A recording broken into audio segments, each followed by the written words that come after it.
नमो ब्रह्मादिभ्यो ब्रह्म विद्या संप्रदाय कर्तृभ्यो वंश ऋषिभ्यो महद्भ्यो नमो गुरुभ्यः। सर्वोपप्लव रहित प्रज्ञान घन प्रत्यगर्थो ब्रह्मैवाहमस्मि।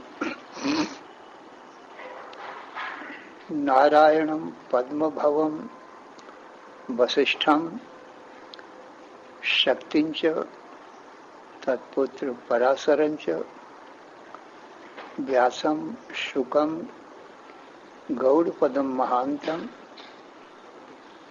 गोविंद योगींद्रम अथास्य शिष्यं श्री शंकराचार्यं अथास्य पद्मपादं च हस्तामलकं च शिष्यं तंत्रोटकं वार्तिककारम् अन्यान् अस्मद्गुरून् संततम् आनतोऽस्मि। श्रुति स्मृति पुराणानाम् आलयं करुणालयं नमामि भगवत्पादं शंकरं लोकशंकरं। शंकरं शंकराचार्यं केशवं बादरायणं सूत्रभाष्यकृतौ वन्दे भगवन्तौ पुनः पुनः। ईश्वरो गुरुः आत्मेति मूर्तिभेद विभागिने व्योमवद्व्याप्त देहाय दक्षिणामूर्तये नमः। अशुभानि निराचष्टे तनोति शुभ संततिं स्मृतिमात्रेण यत्पुंसां ब्रह्म तन्मंगलं परम्। अति कल्याण रूपत्वान् नित्य कल्याण संश्रयात् स्मर्तॄणां वरदत्वाच्च ब्रह्म तन्मंगलं विदुः। ओंकारश्चाथ शब्दस्य द्वौ एतौ ब्रह्मणः पुरा कंठं भित्त्वा विनिर्यातौ तस्मान् मांगलिकौ उभौ। ओम तत्सत् परब्रह्मणे नमः। श्री राम जय जय राम। श्री राम जय राम जय राम। श्री राम जय जय राम। श्री राम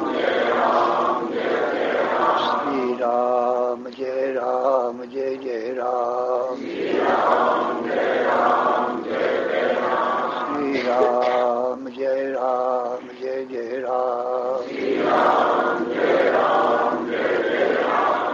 धर्म की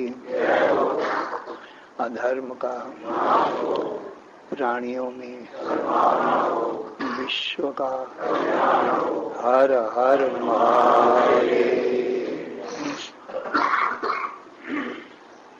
शरण शरण या कारण करुण करुणा वरुणालय कर्तुम अकर्तुम अन्यथा कर्तुम समर्थ नित्य शुद्ध बुद्ध मुक्त स्वरूप अनंत कोटि ब्रह्मांड नायक परात्पर पूर्णतम पुरुषोत्तम परब्रह्म सच्चिदानंद घन सर्वज्ञ सर्वशक्तिमान सर्वाधार सर्वाधिष्ठान भगवान श्री कृष्णचंद्र जी से अर्जुन ने हाथ जोड़कर प्रार्थना किया, हे भगवान यत् श्रेयः स्यान्निश्चितं ब्रूहि तन्मे शिष्यस्तेहं साधि मां त्वां प्रपन्नम्। हे भगवान मेरे परम कल्याण का उपाय बतावें। मैं आपका शिष्य हूँ, आपकी शरण में हूँ। मेरा तन मन बुद्धि प्राण आपके चरणों में अर्पण है। तो भगवान श्री कृष्ण बोले, हे अर्जुन, सावधान मन से श्रवण करो।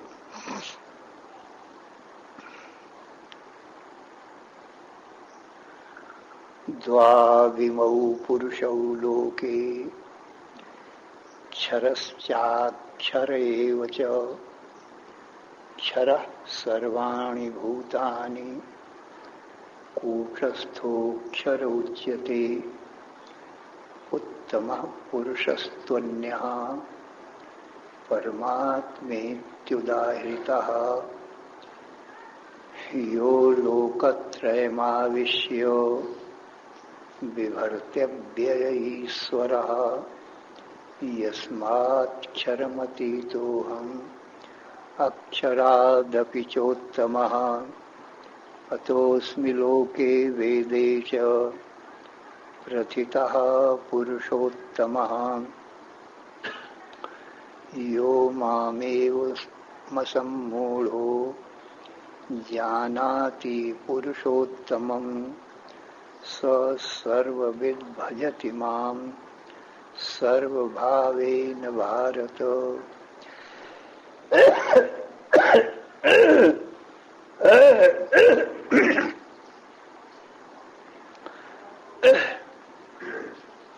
अर्जुन, इस लोक में दो पुरुष हैं, एक क्षर और दूसरा अक्षर। क्षरा सर्वाणि भूतानि, सभी भूत क्षर हैं। क्षर कहते हैं नित्य प्रति विनाशशील को, जिनका नित्य प्रति नाश हो रहा है। रोज रोज घंटे घंटे में मिनट मिनट में नाश होता चला जा रहा है, उनको क्षर कहते हैं। तो क्षर सर्वाणि भूतानि, जितने भूत हैं इनकी उत्पत्ति नाश होती रहती है। प्रथम तो पंच महाभूत होते हैं, ये प्रकृति से उत्पन्न होते हैं। प्रकृति नाम माया का है, अविद्या का है, निद्रा का है, सुसुप्ति का है। आकाश, वायु, अग्नि, जल, पृथ्वी,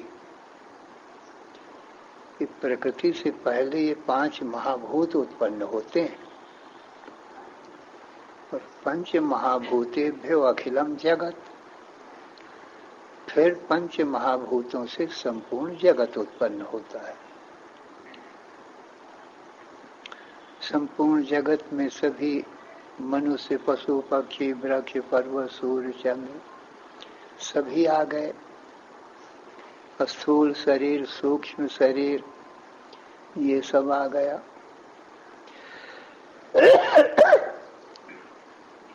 क्योंकि पंचीकृत पंच महाभूतों से ये स्थूल शरीर दिखाई पड़ते हैं।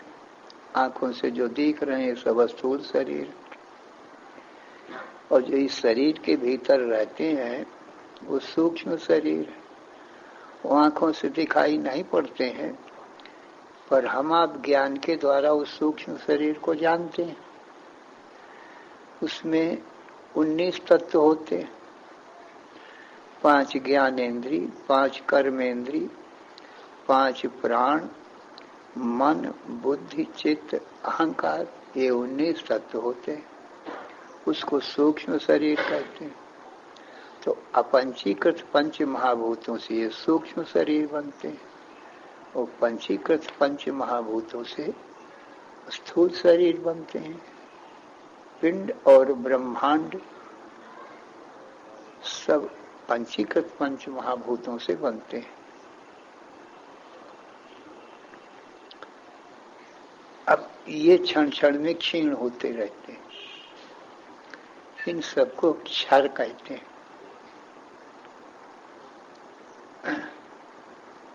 जो क्षण क्षण में क्षीण हो उनको क्षर कहा जाता है। इन नाश के प्रवाह में बहे चले जा रहे हैं।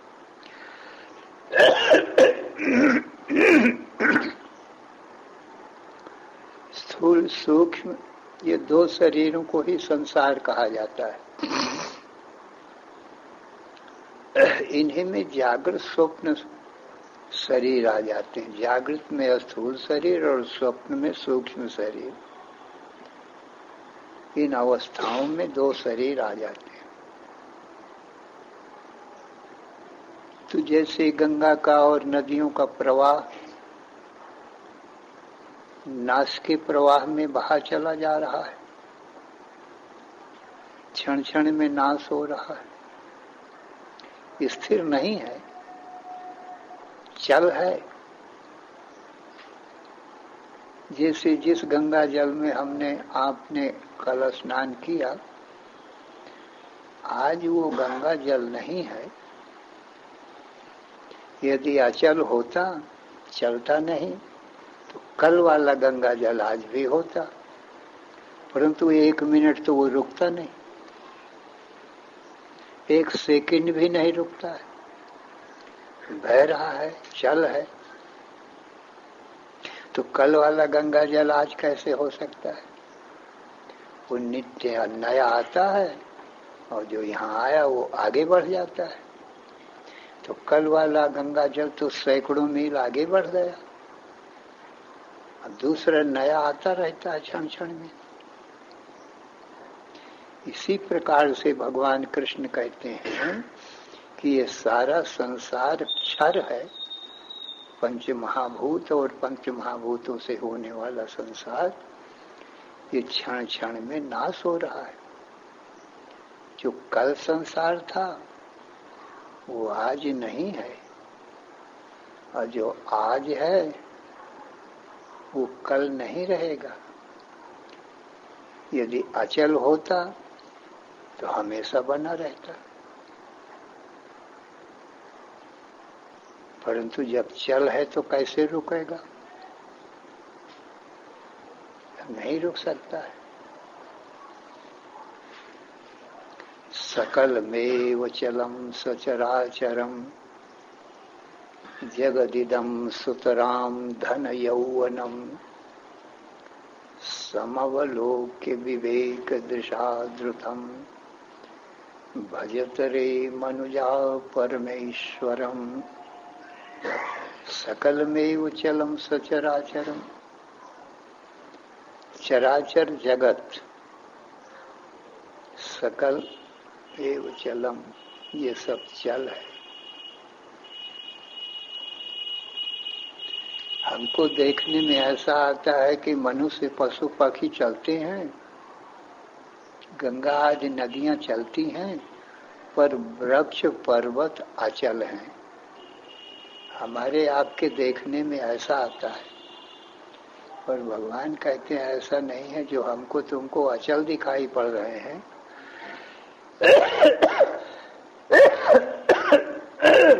वो भी चल हैं, वो भी बहे चले जा रहे हैं। थोड़े दिनों के बाद में कोई नहीं रहेंगे, इसलिए ये चल है। तो इसी चल को क्षर कहते हैं। तो क्षरा सर्वाणि भूतानि, सभी भूत प्राणी क्षर हैं, विनाशी हैं। क्षर माने विनाशी, क्षण क्षण में विनाश हो रहा है, अविनाशी नहीं। कूटस्थोक्षर उच्यते, कूटस्थ को अक्षर कहते हैं। कूटस्थ है प्रकृति, जिससे पंच महाभूत उत्पन्न होते हैं। वो प्रकृति है, वो माया है, माया से ही पंच महाभूत उत्पन्न होते हैं।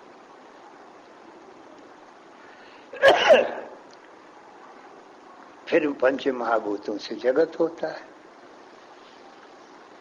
तो भगवान कहते हैं अपने कार्य की अपेक्षा से प्रकृति अक्षर है, माने अविनाशी है, परम अविनाशी नहीं है। परम अविनाशी तो ब्रह्म है, अक्षरम ब्रह्म परमम, परम अक्षर तो ब्रह्म है, माने परम अविनाशी, क्योंकि ब्रह्म में कार्य कारणपना नहीं है, वो परम अविनाशी है। और प्रकृति अपने कार्य की अपेक्षा से अविनाशी है। प्रकृति को कूटस्थ क्यों कहा गया? वेदांत शास्त्रों में जहाँ कूटस्थ का प्रसंग आता है, वहाँ आत्मा को लिया गया है। कूटवत स्थिता इति कूटस्था, जो कूट के समान स्थिर रहे उसको कूटस्थ कहते हैं। जैसे लोहार या सुनार की जो निहाई होती है, एक लोहे का पिंड होता है जो जमीन में गाड़ करके वो रखता है, और फिर वो लोह पिंड के ऊपर अनेक अस्त्र शस्त्र बनाता है। लोहार अस्त्र शस्त्र बनाता है और सुनार सोने से आभूषण बनाता है। लोहार लोहे से हंसिया, खुरपी, कुल्हाड़ी, कुल्हाड़ा, गणासी और तलवार आदि अनेक अस्त्र शस्त्र बनाता है लोहे से। किसके ऊपर रख करके? वही लोह पिंड जो गाड़ के रखा है, हथौड़े से उसी में रख के पीटता है और सब औजार बना लेता है, अस्त्र शस्त्र भी बना देता है। पर वो ज्यों का त्यों रहता है। वो निहाई, उसको निहाई कहते हैं, आयरन कहते हैं, कूट कहते हैं, ये नाम है उसके। भाषा भेद से देश देश की ये अनेक नाम होते हैं। इसी प्रकार से आत्मा रूपी कूट में ये माया और माया का कार्य पंच महाभूत और पंच महाभूतों का कार्य संसार, ये सब बनता है। और आत्मा ज्यों का त्यों रहता है, निर्विकार रहता है, घटता बढ़ता नहीं।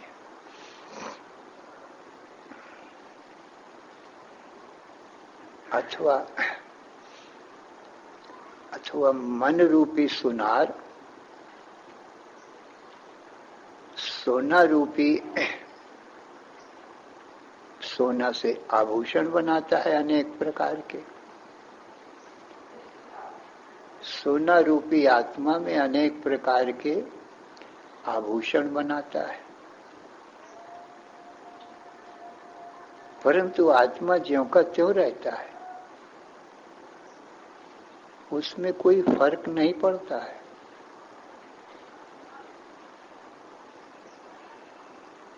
इसलिए आत्मा को कूटस्थ कहा गया है। निर्विकार अर्थ है, कूटस्थ माने निर्विकार। संसार विकारवान है और मन भी विकारवान है। विकारी मन विकारी संसार बनाता है।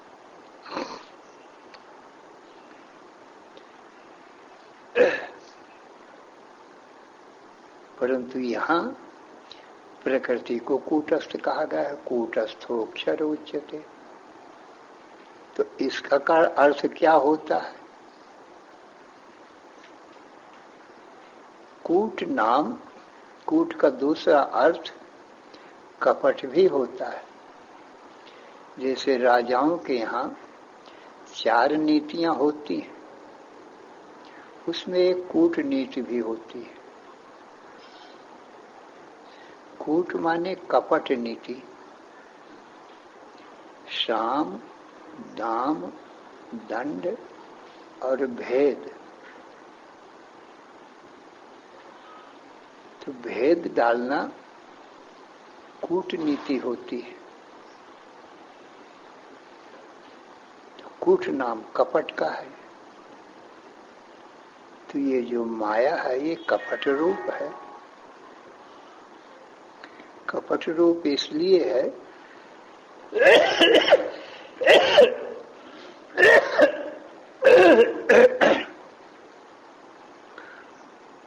आत्मा रूपी अधिष्ठान को आवरण करती है, ढांकती है। ये माया का कपट है। जो सच्चित आनंद आत्मा है उसको ढांक देती है। हमारा आपका स्वरूप सच्चित आनंद आत्मा है, जीवात्मा का यही स्वरूप है, सच्चित आनंद ब्रह्म। तो ये माया ने क्या किया है, हमारी आत्मा को ढांक दिया है। अज्ञानेन आवृतम ज्ञानम तेन मुह्यन्ति जन्तवः। अज्ञान के द्वारा हमारा तुम्हारा सच्चित आनंद स्वरूप आत्मा आवृत हो गया, माने ढक गया, इसलिए जीव मोह को प्राप्त हो गया। तो ये आवरण शक्ति है, किसकी? ये माया की। और दूसरी विक्षेप शक्ति है। विक्षेप शक्ति से क्या करती है? चराचर पंच महाभूत और पंच महाभूतों का काज ये चराचर जगत दिखा देती है। माया बनाती नहीं है, दिखा देती है। और ये स्त्री पुरुष मनुष्य पशु पक्षी पिता पुत्र गुरु शिष्य पति पत्नी, ये शरीर सब विक्षेप शक्ति है ये सब। और इनमें अहमता ममता करा देती है। ये माया की महिमा है। ये विक्षेप शक्ति से ये बनाती है चराचर जगत। और इस चराचर जगत में एक शरीर में जीव अहमता कर लेता है कि ये स्त्री या पुरुष का जो शरीर है यही मैं हूं। और इस शरीर के जो संबंधी हैं, माता पिता भ्राता भगिनी पत्नी पुत्र, इनमें ममता करा देती है। ममता माने मेरा, अहमता माने मैं। अब ये झूठी अहमता ममता करा दिए, इसको कहते हैं मोह। यदि शरीर में मैंपना ना हो, उस शरीर के संबंधियों में मेरापना ना हो, तो शरीर संबंधी दुख नहीं होंगे। शरीर में अहमता से दुख होता है।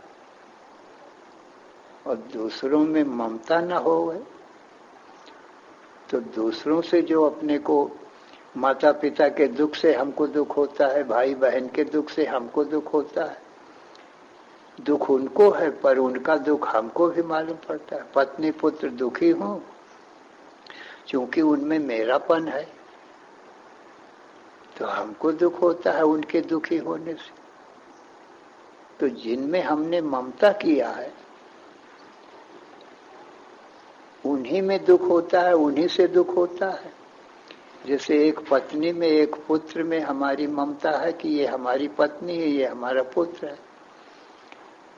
यदि उनको कोई दुख हो, रोग बीमारी हो या मृत्यु हो जाए, तभी हमको दुख होगा। और जिसमें हमारी ममता नहीं है, उनके मरने से तो हमको कोई दुख नहीं होगा। संसार में हजारों स्त्री पुरुष और पुत्र हैं जिनको हम जानते भी नहीं। क्यों? उनसे कोई हमारा नाता रिश्ता नहीं, कोई मतलब गरज नहीं है। वो रोगी बीमार हो, दुखी हो, तो हमको कोई दुख नहीं। वो मर जाएं तो हमको कोई दुख नहीं, क्योंकि हमारा उनसे कोई नाता रिश्ता नहीं है, मेरापना नहीं है उनसे। ये सबको अनुभव है। तो जिसमें ममता है, मेरापना है कि ये मेरा है, उसी के दुख से, उसी की मृत्यु से हमको आपको दुख होता है। ये शरीर के संबंधी है मेरापन। अथवा इस शरीर में रोग बीमारी हो, मृत्यु हो तो दुख होता है। तो सज्जनों, इसको मोह कहते हैं। जैसे जागृत में कोई राजा है और निद्रा आ जाए तो निद्रा को माया जानो।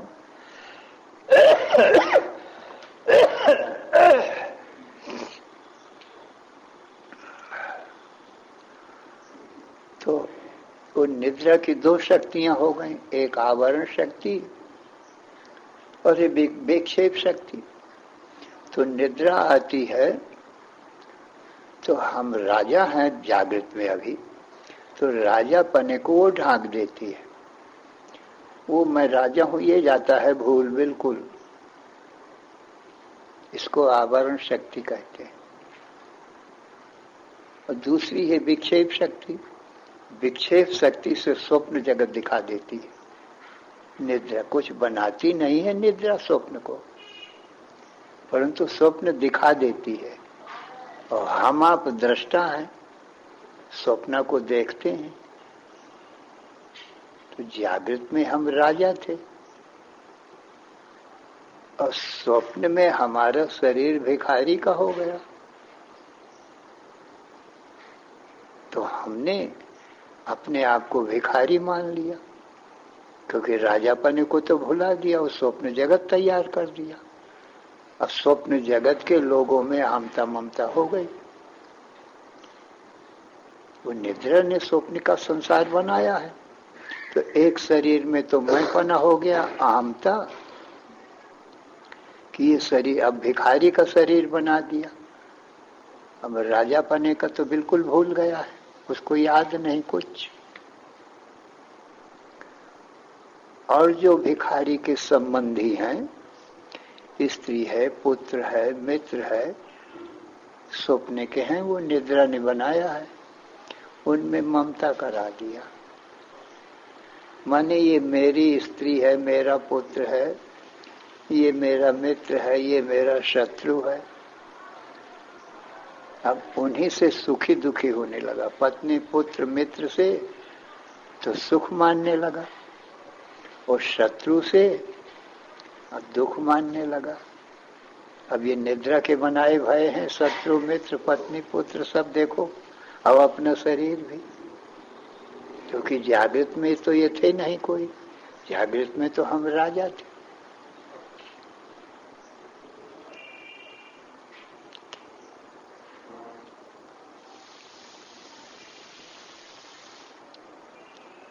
अब हमको सुख दुख होने लगा उस शरीर की। मैं भिक्षुक हूं, मैं भिखारी हूं, इसका दुख होने लगा मुझको, क्योंकि मैं राजा हूं ये तो भूल ही गया। अब भिखारी में अभिमान हुआ है, भिखारी शरीर में। और इसके संबंधी जो है स्त्री पुत्र मित्र, उनसे सुख मानने लगा। और जो शत्रु है उससे दुख मानने लगा। स्वप्ने हो ये भिखारी नृप, रंक नाक पति होय, जागे हानि न लाभ कछु, तिमि प्रपंच जग जोय। ये तुलसीदास जी ने लिखा है यही बात। जिम स्वप्ने सिर काटे कोई, बिन जागे दुख दूर न होई। अब वो स्वप्ने का शत्रु है, प्रबल पड़ गया, बलवान पड़ गया और उससे लड़ते लड़ते वो परास्त हो गया। उसने तलवार निकाल करके सिर काटने लगा। अब ये व्याकुल होने लगा, तड़फड़ा रहा है। अब जब तक स्वप्न है तड़फड़ाता ही रहेगा। बिन जागे दुख दूर न होई। जब तक जागेगा नहीं, अपने राजा स्वरूप को जानेगा नहीं, तब तक दुख दूर नहीं होगा। न भिखारी पने का, न शत्रु के सिर काटने का। जब जागता है तब कोई न भिखारी है। अपना भिखारी का शरीर तो सपने में था, और जागृत में तो वो राजा है।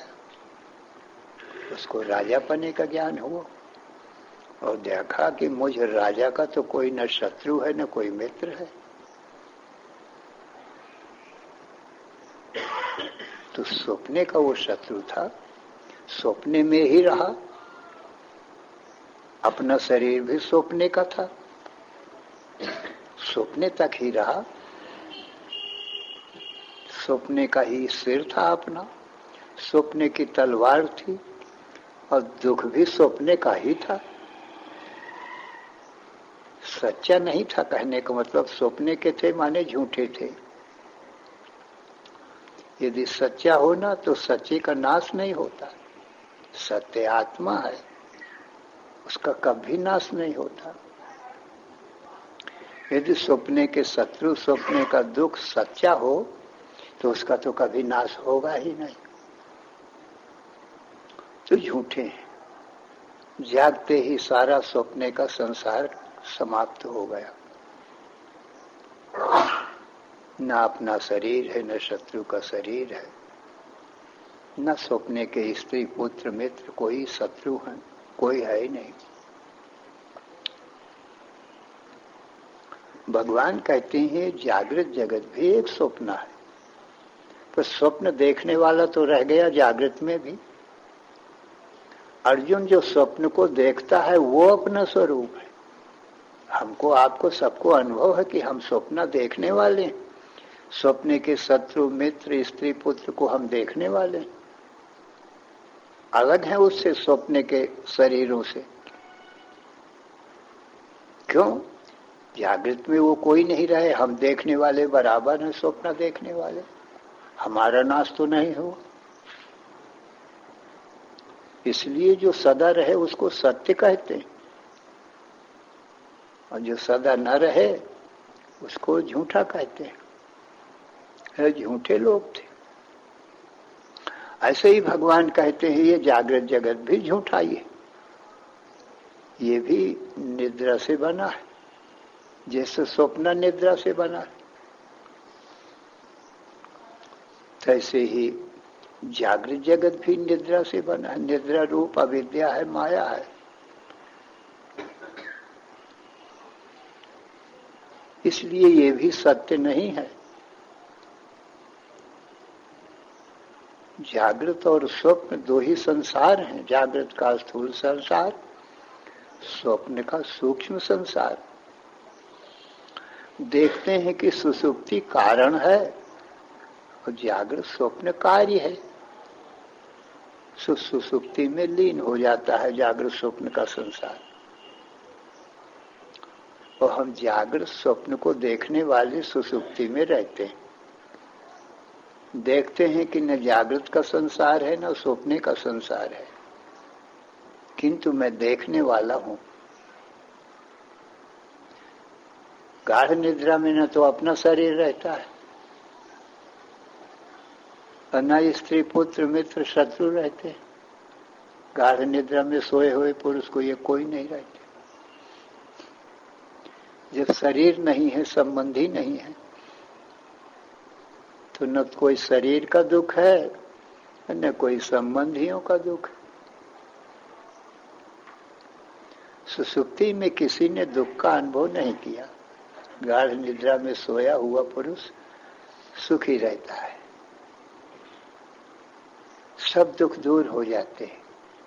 शारीरिक और मानसिक दो प्रकार के दुख होते हैं। शारीरिक दुख रोग बीमारी का होता है, और मानसिक दुख काम क्रोध लोभ मोह से होते हैं। पर सुषुप्ति में न स्थूल शरीर है न मन है, मन सूक्ष्म शरीर है। मन के कहने से सब सूक्ष्म शरीर आ गया। इसलिए न शरीर संबंधी कोई दुख है न मन संबंधी कोई दुख। उस समय तो मैं आप अकेला हूं, और वो निद्रा रूपी अज्ञान है। इसलिए हमारा तुम्हारा स्वरूप आनंद स्वरूप है। तो वहां दुख का, जब आत्मा आनंद रूप है तो दुख कहां से आएगा? दुख तो जागृत स्वप्न के संसार में ही थे, शारीरिक और मानसिक दुख थे। तो जागृत स्वप्न तक ही ये रहते हैं, शरीर और मन और संबंधी। सुसुप्ति में कोई नहीं रहती, वो तो कारण है। सुसुप्ति कारण में ये कार्य लीन हो जाता है, कारण रह जाता है। इसीलिए जब सुसुप्ति से जागता है मनुष्य तो अपने सुख स्वरूप का अनुभव करता है कि सुसुप्ति में कोई नहीं था, मैं आप अकेला था। सुखम सुस्वाद, बहुत सुख से सोया, जहां कोई दुख ही नहीं था। न किंचिद अवेदिशम, कुछ भी न जानता भय। कुछ न जानना अज्ञान है। अज्ञान को ही सुसुप्ति कहते हैं। गाढ़ निद्रा माने अज्ञान। तो अपने आत्मानंद का और अज्ञान का, इन दोनों का जागकर पुरुष अनुभव करता है। और जो समाधि में स्थित होता है वो सुसुप्ति के आगे समाधि है, जहां आप अकेला ही रहता है, वहां अज्ञान भी नहीं रहता है। तो अपने आत्मानंद का ही केवल अनुभव करता है,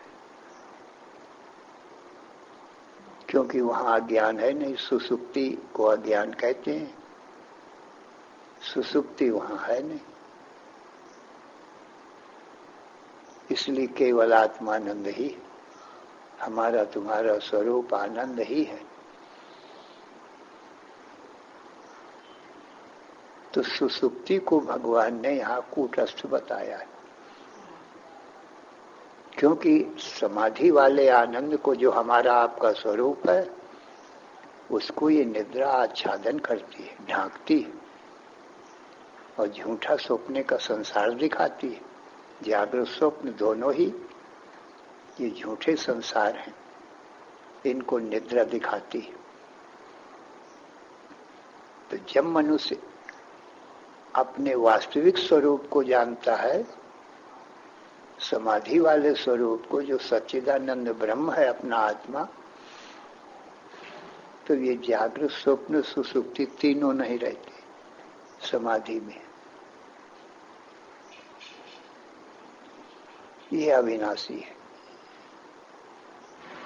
इसकी उत्पत्ति नाश नहीं होता। चौथा हमारा आपका जो स्वरूप है, इसको तुरी भी कहते हैं। तुरी माने चौथा,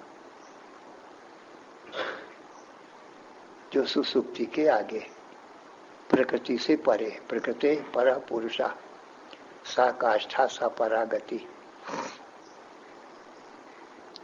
इसलिए भगवान ने प्रकृति को कूटस्थ कहा है, क्योंकि ये कपट रूप इसलिए है कि अपना स्वरूप ढाका और झूठा संसार दिखाया।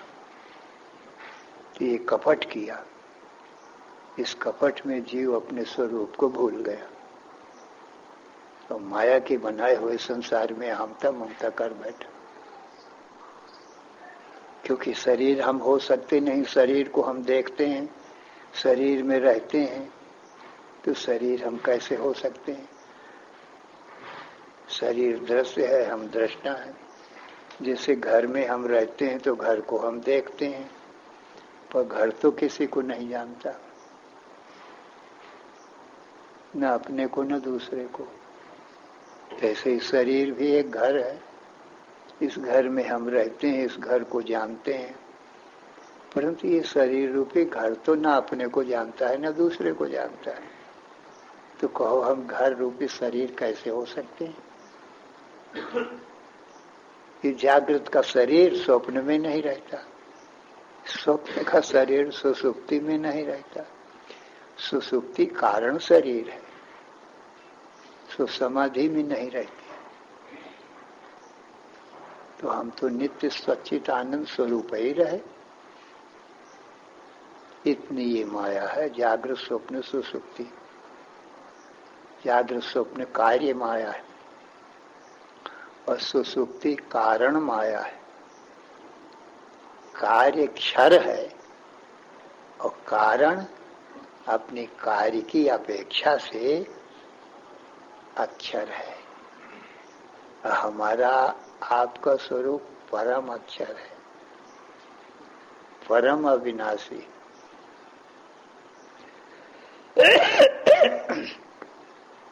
तो द्वाविमौ पुरुषौ लोके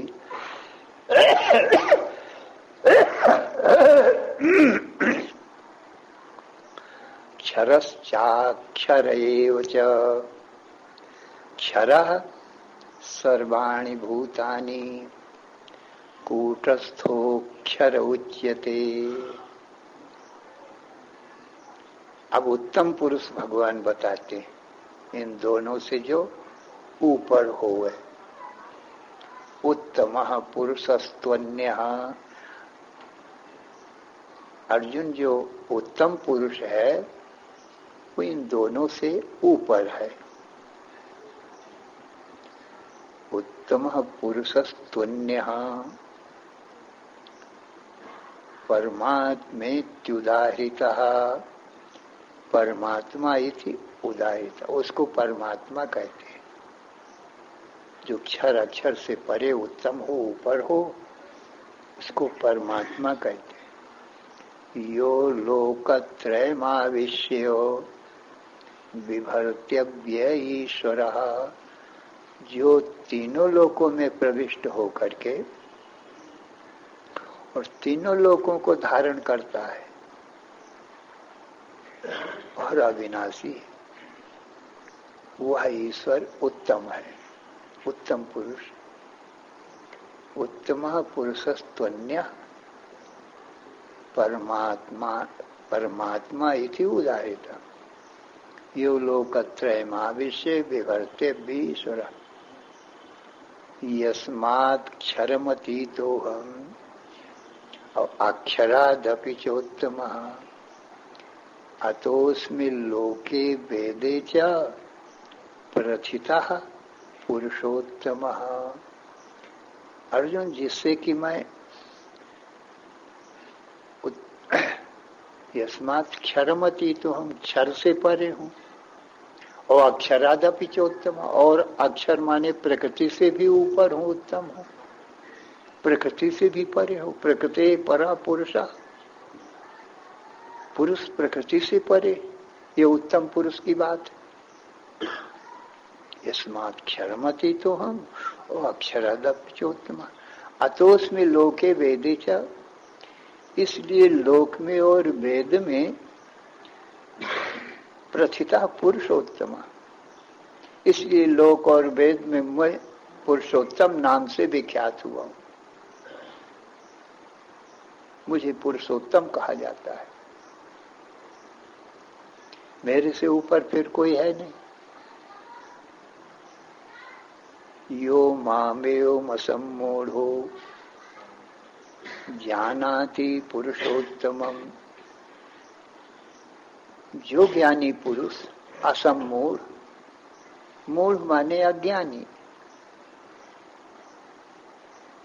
और असम्मूढ़ माने जो ज्ञानी पुरुष मुझको जानता है। यो मामेव सम्मूढ़ो जानाति पुरुषोत्तमम्, मुझे पुरुषोत्तम जानता है, जिसकी लोक और वेद में प्रसिद्धि है। स सर्वविद, उस सब कुछ जान लिया। अब और इससे आगे कुछ है नहीं। क्षर पुरुष को भी जान लिया, और अक्षर प्रकृति को भी जान लिया, और प्रकृति के कार्य को माने जागृत स्वप्न को जान लिया, और सुषुप्ति को भी जान लिया। इतना ही क्षर अक्षर था। सर्वविद, इसलिए वो सर्ववेदता है, सर्वज्ञ है, क्योंकि और आगे जानने को कुछ रहा नहीं। और अपने को इन तीनों का दृष्टा जानता है। पुरुषोत्तम अपने आप को जानता है, और बाकी क्षर अक्षर को जानता है। इसलिए सर्वविद भजति माम सर्वभावेन भारत, इसलिए सब प्रकार से सब मेरा ही वो भजन करता है।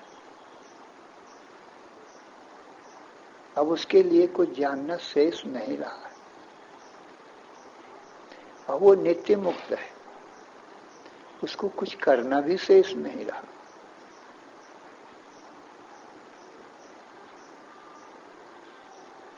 स सर्वविद भजति माम सर्वभावेन भारत। ये भगवान ने गीता अध्याय 15वें में बताया कि हमारा तुम्हारा स्वरूप पुरुषोत्तम है। अक्षर अक्षर प्रकृति और प्रकृति का कार्य है, और प्रकृति और प्रकृति का कार्य। तो क्षर तो कार्य है और अक्षर कारण है। तो कार्योपाधिरयम् जीवः और कारणोपाधिरीश्वरः कार्य कारणताम हित्वा पूर्ण बोधो वशिष्यते। अर्जुन, कार्य उपाधि से वो पुरुषोत्तम ही जीव कहलाता है। वो कारण उपाधि सुसुप्ति माया उपाधि से उस ब्रह्म को ही ईश्वर कहते हैं। और कार्य कारण ताम हेतु, ये उपाधियां थी, इनको दिया छोड़ क्षर अक्षर को। ये तो सदा रहती नहीं, छूट ही जाती। तो पूर्ण बोध हो वशिष्यते, फिर बोध, पूर्ण बोध ही शेष रह जाता है। बोध नाम ज्ञान का है। ज्ञान के कहने से सच्चित आनंद, ये ब्रह्म का स्वरूप जान लेना चाहिए। सत माने जो सदा रहता है, चित माने ज्ञान और आनंद। अब ये कार्य कारण माया है, सो सदा रहती नहीं है, दिन भर में बदल जाती है, 24 घंटे में बदल जाती है। देखो, जागृत में स्वप्न और सुसुप्ति नहीं रहते। इस समय जागृत में सपना नहीं है, सुसुप्ति नहीं है। और जब स्वप्न होता है तो जागृत नहीं रहता और सुसुप्ति नहीं रहती। और जब गाढ़ निद्रा सुसुप्ति आती है तो जागृत और स्वप्न नहीं रहता है। और जब समाधि होती है, हम आप अपने स्वरूप में स्थित होते हैं, तो सुसुप्ति भी नहीं रहती। पर हमारा अभाव, अब ये जो चौथा है, ये जागृत स्वप्न सुसुप्ति तीनों का देखने वाला है।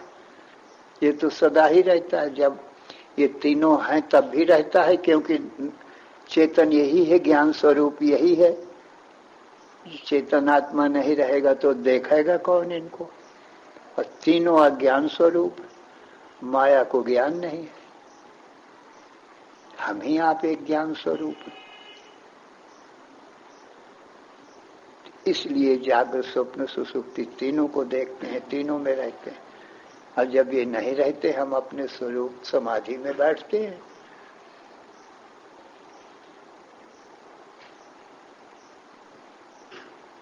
तब आप अकेले होते हैं।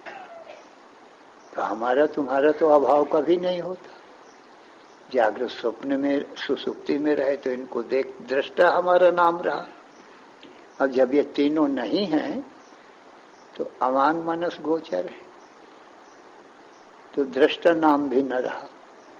क्योंकि दृश्य होवे तो हमारा नाम दृष्टा पड़े, और जब दृश्य नहीं है तो किसको देख? तो अनाम है, कोई नाम नहीं है। सच्चित आनंद स्वरूप अपने स्वरूप में स्थित है। तो ये जीव का स्वरूप है, वास्तविक स्वरूप। श्री राम जय राम, जय जय राम। श्री राम जय राम, जय जय राम। श्री राम जय राम, जय जय राम। श्री राम जय राम, जय जय राम। श्री राम जय राम, जय जय राम। श्री राम जय राम, जय जय राम। धर्म की जय हो, अधर्म का नाश हो। प्राणियों में विश्व का हर हर महादेव।